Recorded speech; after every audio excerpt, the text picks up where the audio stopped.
Hey, I'm Zack, America's #1 expert in snacking for busy people, and today I got the waffle maker out because we're going to make oatmeal breakfast waffles. So cool. So first, we will start getting all the dry stuff set up, which is just going to be a cup of oats in this bowl right here, and then I'm flavoring it with Valencia orange peel. And so you could zest a whole orange to substitute that. Just add it right in. And then I'm also adding about a fourth teaspoon of cinnamon. Because I don't want it to be overpowered with that bold cinnamon, but I want it a little bit in there because I love cinnamon. Then for the wet stuff, we're going to need like half of one of these huge apples. And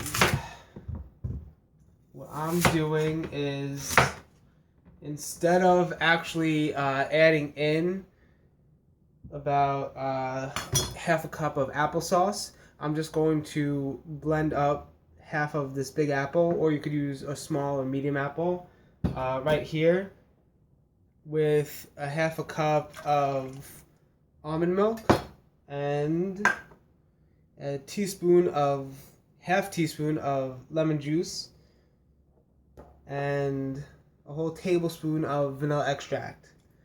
So we got that all mixed up, and I'm just gonna blend it all together and then mix it with the dry stuff, if this cap goes on.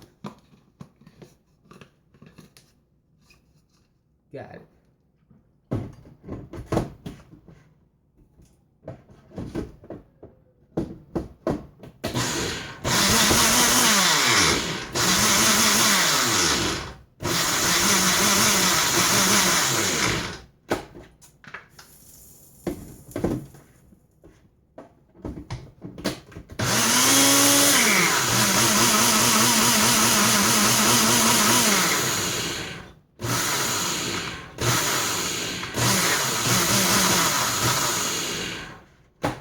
What the heck is happening?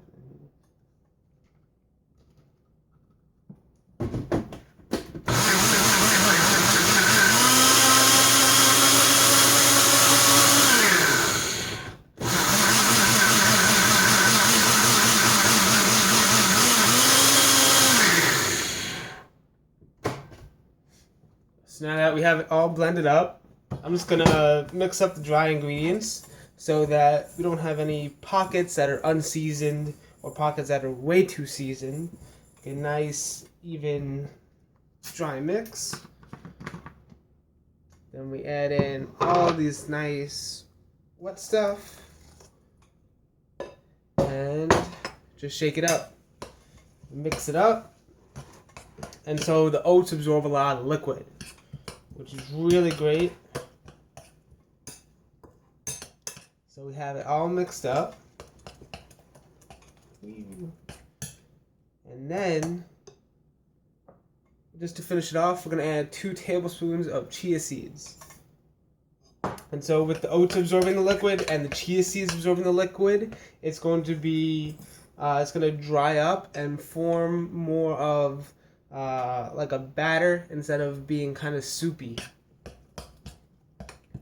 So I like to let it sit for like 5 minutes, and so that's when I'm gonna heat up the waffle maker, get it up to high temp, because these things cook fast.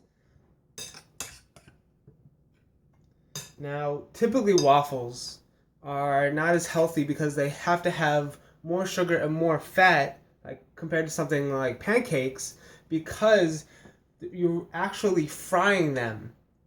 Because when you coat this in a small amount of oil and really increase the surface area with all the little pockets in the waffle, it's pretty much the same thing as frying them on a very small scale. And so to get it to really crisp up and fry, it's necessary to have all of that fat and sugar. But waffles are also very versatile, that you could put a lot of stuff in a waffle maker and heat it up and get it going. So, sounds like it's heated up.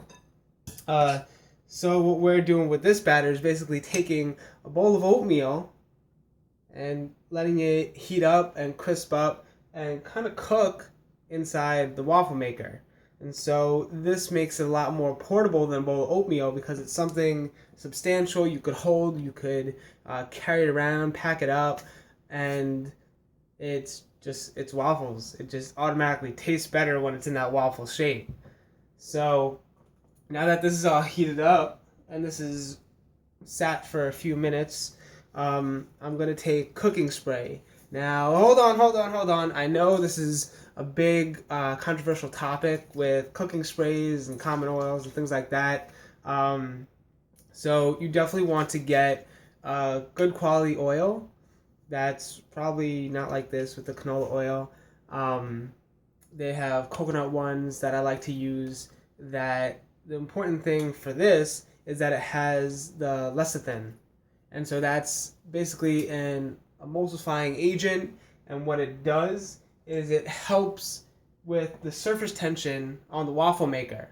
So trust me, I've done it before with just plain old coconut oil, and it doesn't spread and stick to all the nooks and crannies of the waffle maker, and you end up getting a lot of quality time using a knife or whatever to pick out all the burnt bits.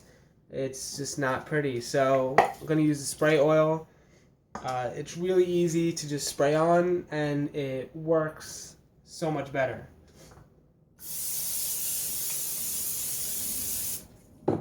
And you don't use that much, just a quick spray.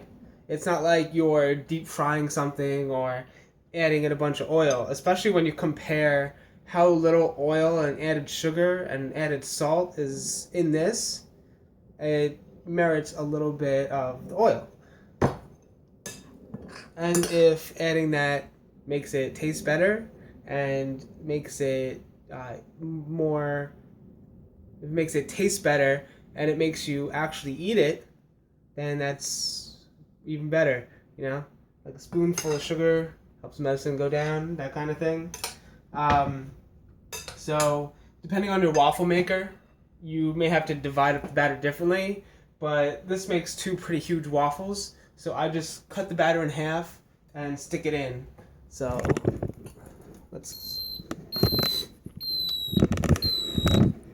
get a better look.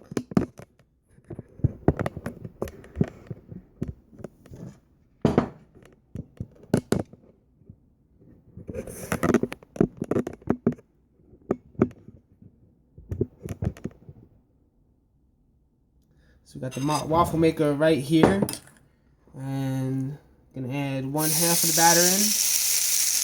Nice. Gonna add the other half, and just to fill in all the corners.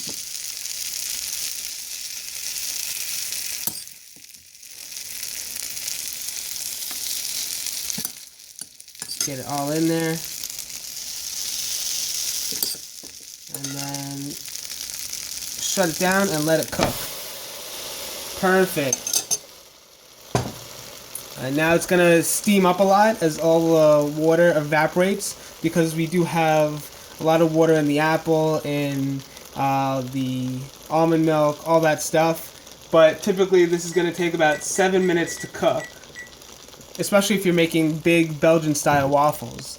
Now, again, if you have a different waffle maker, it might take less time if they're smaller, really thin waffles, or it might take longer if you somehow have like a mega huge waffle maker, but it's up to you and up to what you have. So I'll see you at the end when the waffles come out. And we're back. So are our waffles. Check out how beautiful those look. Now to get them out, we're going to need a fork. So you don't want to just go in there and grab it. You want to kind of peel it off. So just get the edge of the fork right in there and loosen it up.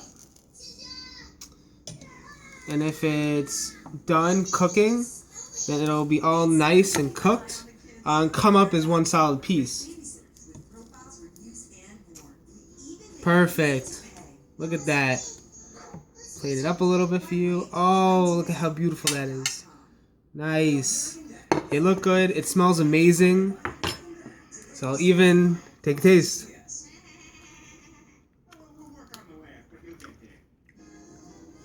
You have a great sweetness of the apple that doesn't overpower it, but it actually blends with that tang of the orange peel we added and that great like cinnamon flavor that is just so homey. Plus you have a very good earthiness and crisp of the oat in general. You can actually see and kind of feel the chia seeds in here for a little bit of that texture, and it's just so good. At the end, you get a little bit of the vanilla too, so it's really good. And definitely try out making these waffles. You could also try, that I've done a little bit, making them into pancakes too. If you don't have a waffle maker, you just kind of put them into 1/4 cup portions and cook them on a skillet on medium-high heat, and be sure to oil the pan. So I'm Zack Zeller from thesnackhacker.com, and if you have any questions, just put those down below. If you and don't forget to like the video and subscribe to find out when I come out with new videos. Happy snacking.